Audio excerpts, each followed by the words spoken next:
जय हिंद। चलिए अब समझते हैं हम लोग लेबर लॉ के बारे में। क्या है ये लेबर लॉ? एक्चुअली 2005 में इसे 3 अलग अलग लॉ को मिला के बना दिया गया था, जिसमें ट्रेड यूनियन एक्ट 1919 था, फिर डिस्प्यूट एक्ट 1947 फिर लेबर लॉ 1948 को मर्ज करके बनाया गया था।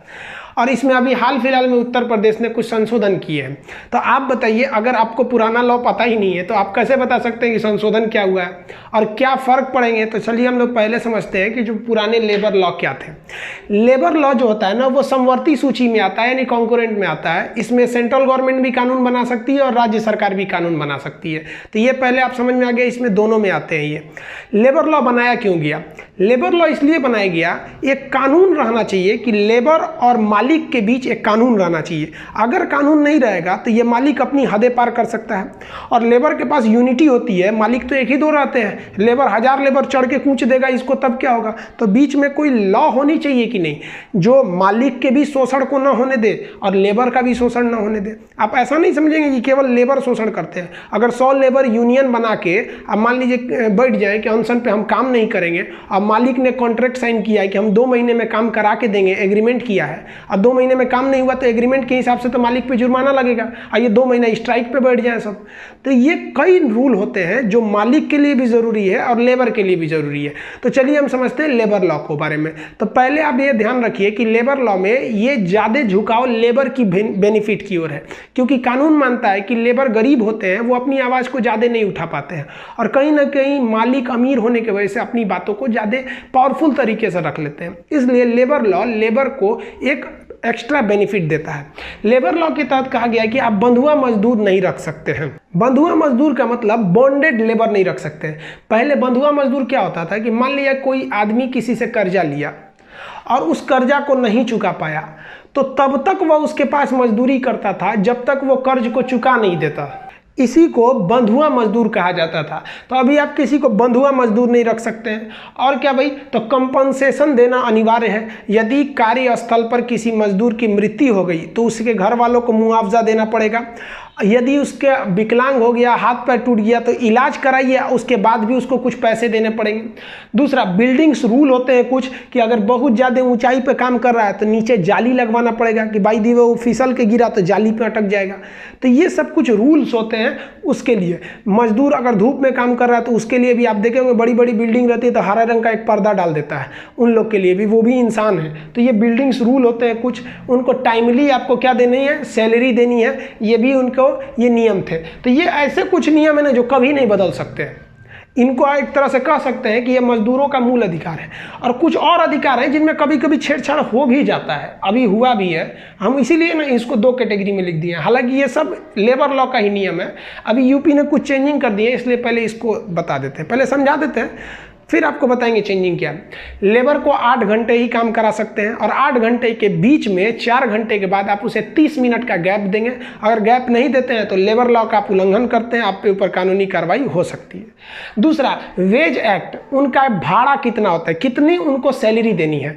तो देखिए, सैलरी उनको 8 घंटे का देना है। यदि आप 8 घंटे से 1 घंटा एक्स्ट्रा कराते हैं, यानी 9 घंटे कराते हैं, तो वेज एक्ट के तहत ये 9 घंटा ये 8 घंटा के बराबर नहीं होगा। यानी शुरुआती 1 घंटा से लेकर 8 घंटा तक जितनी सैलरी मिलती है, यानी हर घंटे के हिसाब से अगर वो 8 घंटा क्रॉस करके ओवर टाइम कर रहा है तो उसे दुगनी सैलरी देनी पड़ेगी। मान के चलिए कि किसी व्यक्ति को प्रतिदिन 8 घंटा काम करने का 100 रुपये मिलता है, या सॉरी 800 मिलता है, ताकि आपको समझने में आसानी हो। तो यानी उसे 1 घंटे का 100 रुपया, तो 8 घंटे का कितना? 800। लेकिन अगर आप चाहते हैं कि उसे 1 घंटा और कराएं तो आप उससे टाइम लिमिट से एक्स्ट्रा करा रहे हैं, तो 9 घंटा, तो लास्ट का जो 1 घंटा कराए ना, अब इसका 100 रुपया नहीं देना पड़ेगा, हालांकि बनता तो 100 रुपया है। वेज एक्ट के तहत आपको 200 देना पड़ेगा ओवर टाइम का, क्योंकि वो काम तो कर दे रहा है लेकिन वो अपने शरीर की क्षमता से अब ज़्यादा कर रहा है, तो पैसा भी ज़्यादा लेगा। तो ये वेज एक्ट था। मैटरनिटी क्या थी कि अगर कोई गर्भवती महिला है तो उससे मतलब जोखिम भरा काम नहीं करा सकते हैं। और गर्भवती जिस दिन मतलब डिलीवरी के कुछ महीने पहले और कुछ महीने बाद तक आपको क्या करने रहते थे, उसे लीव यानी छुट्टी देनी पड़ती थी और उसकी सैलरी नहीं काटनी रहती थी।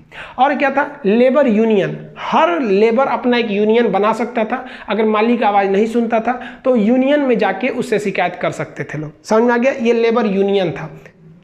ठीक है, वर्किंग डिस्ट्रीब्यूट नहीं होना चाहिए। कभी कभी क्या है कि आप काम करने के लिए बुलाएं कुछ और काम कराने लगे कुछ। अब मान के चलिए कि किसी लेबर को बुलाएं कि चलो घर बनाना है और उसको बुला के लिए अपना पैर दबाने लगे, तो ये वर्क डिस्प्यूट भी नहीं होना चाहिए। जिस काम के लिए बुलाए हैं वही काम कराइए उनसे। बेटर वर्क प्लेस देना चाहिए, अच्छा जगह दीजिए काम करने के लिए। मान के चलिए कि आप अपने यहाँ कोई फैक्ट्री खोले हैं और उसमें उत्पादन कर रहे हैं, सफाई किसी काम की नहीं है, सुरक्षा का कोई मतलब नहीं, कहीं से तार लीक हो रहा है, कहीं कुछ, उसको बिजली मार सकता है, मलेरिया हो सकता है, तो आप उसे बेटर प्लेस देंगे। सबसे बड़ा जो नियम बनाया गया था वो कॉन्ट्रैक्ट लेबर के लिए। देखिए, लेबर दो तरह से होते हैं, एक होते हैं परमानेंट और एक होते हैं कॉन्ट्रैक्ट। जैसे कोई बिल्डिंग बन रहा है तो हमको एक मिस्त्री रखना है, तो क्या जिंदगी भर रखेंगे? अरे भाई बिल्डिंग बन गई आप जाइए।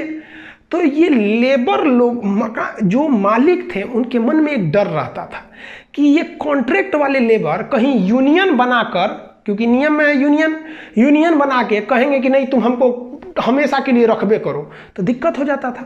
इसीलिए कंपनी वाले सोचते थे कि हम डायरेक्ट लेबर से बात ना करें, हम किसी मिडिल मैन, किसी दलाल से बात करें कि भैया हम तुमको इतना सैलरी देंगे, तुम पकड़ के लेबर को लाओ। अब इसमें लेबर को दुगना शोषण होता था। लेबर बेचारा काम करता था, बीच का दलाल कुछ पैसा मार लेता था, मालिक कुछ मार लेता था। मालिक मजबूरी में डायरेक्ट लेबर के कांटेक्ट में नहीं रहता था कि कहीं कहेगा सबकी परमानेंट रखो। भैया मालिक को भी सैलरी देनी होती है, काम कम रहेगा तो लेबर ज़्यादा कैसे रख सकता है वो। तो सरकार ने कह दिया कि लेबर लॉ में संशोधन करके कि अब कंपनी बेफिक्र होकर दलाल यानी मिडिल मैन को हटाएं और खुद जाके लेबर से बात कर लें कि भैया हम तुमको परमानेंट नहीं रख रहे हैं, इस काम के लिए 2 साल या 3 साल के लिए रख रहे हैं, मंजूर है तो साइन करो, नहीं तो जाओ भैया। और अगर वो साइन कर दिए तो फिर कोर्ट भी उनकी बात नहीं सुनेगी कि भैया आपको तो पहले ही आपको बुलाया गया था कॉन्ट्रैक्ट बेसिस पर। लेकिन याद रखिए इसमें फ़ायदा दोनों को हुआ। कैसे? लेबर को फ़ायदा हो गया कि बीच में दलाल नहीं है, कंपनी को फ़ायदा हो गया कि लेबर मनमानी नहीं करेंगे। और इसमें एक और बात कहा गया, आपको जो पेमेंट देना है वो इक्वल देना है, जो आपका परमानेंट लेबर है उसको भी उतनी सैलरी, और जो आप कॉन्ट्रैक्ट बेसिस पे रखे हैं अस्थाई उसको भी उतनी ही सैलरी, उतनी ही सुविधाएं देनी पड़ेगी। तो फायदा हुआ कि नहीं? कंपनी को भी फायदा। कंपनी को 2 तरह का नियम बनाना पड़ता है, भैया ये वाला नाश्ता टेम्पोररी के लिए है, ये वाला नाश्ता परमानेंट के लिए है। अब भैया सबके लिए एक है, तो ये इक्वल पेमेंट देना था। और सब कुछ सेम फॉर ऑल, जितने रूल थे, ऑल का कहने का सेंस है कि जो परमानेंट लेबर है उनके लिए और जो कॉन्ट्रैक्ट लेबर है उनके लिए सेम प्रावधान रखने थे। ये था हमारा लेबर लॉ। समझ में आया? और कुछ बातें थी लेबर लॉ में। देखिए क्या कि अगर मजदूर को हटाना है तो हटाने से पहले गवर्नमेंट को इन्फॉर्मेशन देना रहता है कि भैया हटाइए। अब आप कहिएगा कि सर हमारे यहाँ तो 2 ड्राइवर था, जैसे हम ही बताते हैं, हम ही अपने ड्राइवर को हटाने से पहले बोल दिए कि भाई अब तुमको हम नहीं रखेंगे। एक्चुअली क्या करता था, हमको कोचिंग में छोड़ देता था, हम दिन भर पढ़ाते रहते थे और ससुराल में घूमने लगता था, अपनी साली सबको बैठा के घुमाता था। अब भाई गाड़ी मेरी है, नंबर मेरा, नंबर प्लेट है, और उसमें साली को घुमाएगा तो सब समझेगा सर कान सर घुमा रहे हैं, तो दिक्कत हो जाता है। हम कह रहे पगला कहीं का, तुम इधर उधर घुमाता है, हट तुम छोड़ दे। अब मानता ही नहीं था वो, और उसकी साली सब भी थी, सहाय घुमाओ गाड़ी में, दिक्कत हो गया। हम तो हटा दिए और ना ही हम गवर्नमेंट को इन्फॉर्मेशन भी नहीं दिए। तो समझिए, जिन फैक्ट्रीज में 100 से ज़्यादा कर्मचारी हैं या जिस कोचिंग में 100 से ज़्यादा कर्मचारी हैं, ये लेबर लॉ उन पर लगता है। अब हम लोग के यहाँ कितना है, 30-32 ठो यही स्टाफ है, सबको मिला के, तो हम लोग पे ये रूल नहीं लगता है। तो ये भी एक अच्छा है कि भैया बड़े कारखाना में कोई भी काम करना चाहता है जहाँ ज़्यादा लेबर हो, तो आप लेबर को हटा नहीं सकते, गवर्नमेंट को इन्फॉर्म करना पड़ेगा कि हम किस कारण से हटाना चाह रहे हैं, क्योंकि भैया हम घाटा में चल रहे हैं इसीलिए हटा रहे हैं। तो गवर्नमेंट भी कहेगी भैया घाटा में चल रहा है, लेबर लोग आप कोई और कंपनी सोचो। समझे? तो कंपनी के बारे में भी सोचना है, ऐसा नहीं कि केवल लेबर के बारे में सोचना है। पता चला कंपनी डूब गई तो फिर लेबर कहाँ जाएंगे? तो अब देखिए दूसरा क्या था कि जो भी डिस्प्यूट थे, लेबर और कंपनी के बीच में कुछ डिस्प्यूट, कुछ विवाद, कुछ मांग को लेकर झगड़ा हो जाता है तो उसको इजीली सॉल्व कर लेना है बैठा के। ये सब बातें लेबर लॉ में थी। लेबर लॉ के आ जाने की वजह से कंपनी के हाथ बंध जाते थे, क्योंकि इतनी सारी सुविधाएं लेबरों को दो और नहीं दीजिएगा तो कंपनी पे सरकार ताला मार देगी। इसीलिए कंपनी ना भारत में आने से पहले हिचकिचाती थी सर। चाइना ने क्या किया, लेबर को कोई सुविधा ही नहीं दिया। कहा कि मेरा कोई लेबर गड़बड़ कर रहा है, फोन करिए कौन लेबर गड़बड़ कर रहा है, उसको हटा देंगे, नया लेबर देंगे उसको। यानी चाइना में ज़्यादातर चाइनीज गवर्नमेंट केवल फैक्ट्रियों के बारे में सोचती थी, केवल फैक्ट्रीज के बारे में।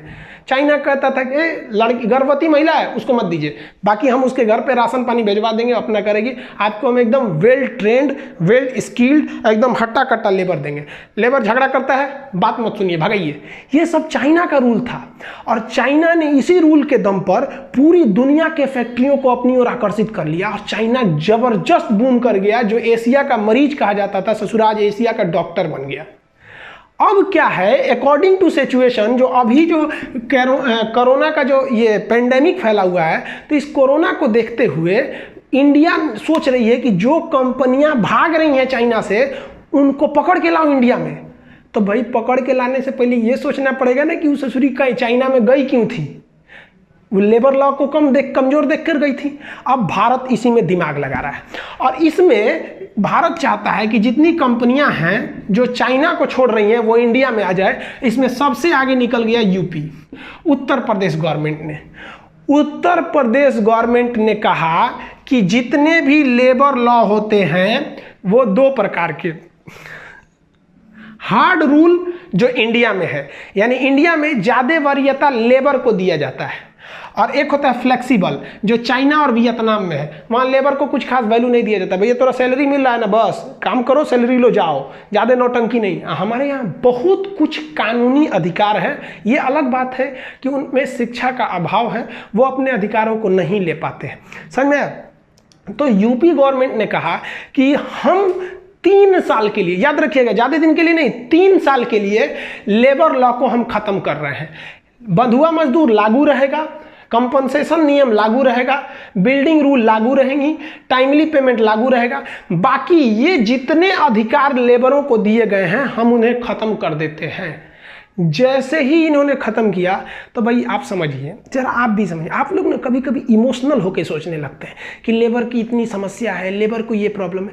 बाबू अगर फैक्ट्रीज रहेंगी ना तो लेबर की ये समस्या को हम और बेहतर ढंग से सुधार सकते हैं।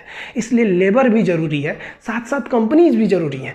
तो अकॉर्डिंग टू सिचुएशन जो लेबर लॉ में 3 साल के लिए संशोधन किया गया है, कहा गया कि भैया जो 8 घंटे की ड्यूटी है ना, ये 8 घंटे की ड्यूटी अगर कंपनी चलाएंगी तो 12 घंटे करा सकती हैं, और 12 घंटे में 4-4 घंटे का 4-4 घंटे का गैप होगा तो वो नहीं होगा।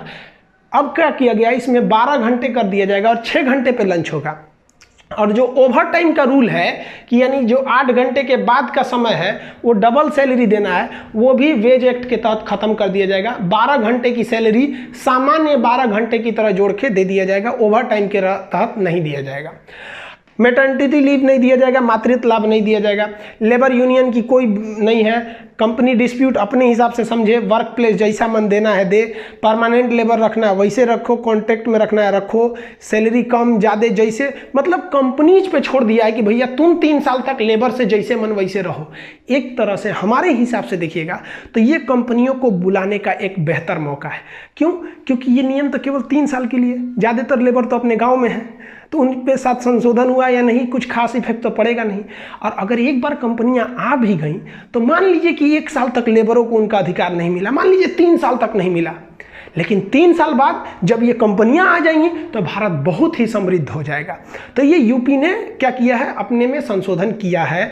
ये हालांकि इसका बहुत जगह विरोध भी हो रहा है। तो हर सिक्के के 2 पहलू होते हैं बाबू, कभी किसी चीज़ से फायदे होते हैं तो कभी किसी से घाटे होते हैं। ये परिस्थिति पर निर्भर करता है। सड़क पर गुब्बारा बेचने वाला लड़का उस गुब्बारे को बेच कर खुश हो जाता है, तो एक छोटा बच्चा उसी गुब्बारे को खरीद कर खुश हो जाता है। तो परिस्थितियाँ सबके लिए अलग अलग होती हैं। हमारे हिसाब से अकॉर्डिंग टू सिचुएशन ये सही है, क्योंकि चाइना से कंपनियां भाग रही हैं। यही मौका है चाइना को सबक सिखाने का कि देख ससुरा तू बहुत बड़ा होशियार नहीं है। आप क्या सोचते हैं, आप कमेंट करके बताइए। अगर और कोई टॉपिक पे आप वीडियो चाहते हैं तो आप कमेंट करके बताइएगा, आगे हम उसको बना देंगे वीडियो।